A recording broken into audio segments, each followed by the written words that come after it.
Hi everyone, welcome back to my channel. So in today's video, I'll be showing you how to make a chocolate overload cake.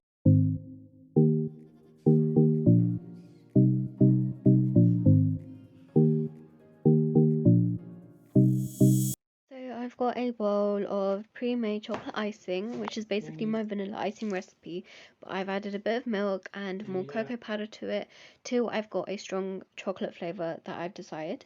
And then to my cake board, I've added a bit of icing to act as a glue to stick my sponge on, otherwise my sponge would kind of slide around the board when I'm decorating it.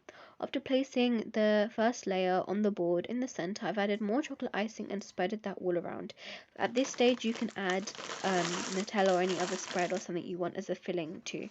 I've added my second layer, and in this I've cut a hole literally with like a round bowl or a cup, and in this I've added some M&Ms to have like a surprise inside the cake, and then I've added more chocolate buttercream on the cake as well, and then I've added my final layer.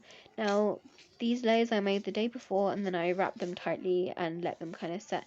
Typically, the flavor kind of enhances the next day as well, and it's more convenient to make the sponges beforehand.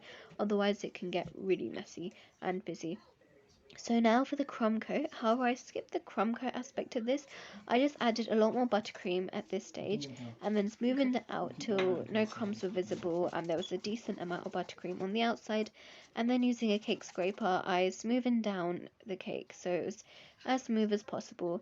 And now we're going to do the chocolate chips. I've just melted some milk chocolate and I'm using a spoon to dollop this onto the sides of the cake.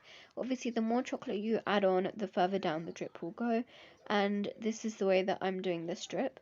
You can also add a bit of oil or melted butter to your chocolate to help it flow more smoothly, or typically people use ganache and add some double cream to your chocolate. However, I didn't have this readily available.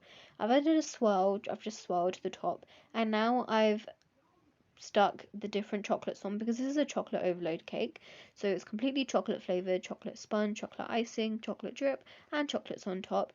And my customer specifically asked for Ferrero Rochers on it, so using icing to act as a glue, I've piped some swirls and added on all these different chocolates, and I topped it off with some gold luster dust and glitter, and this is the final product. So this is a chocolate cake we have here. It is eggless and it's topped with lots of different chocolates.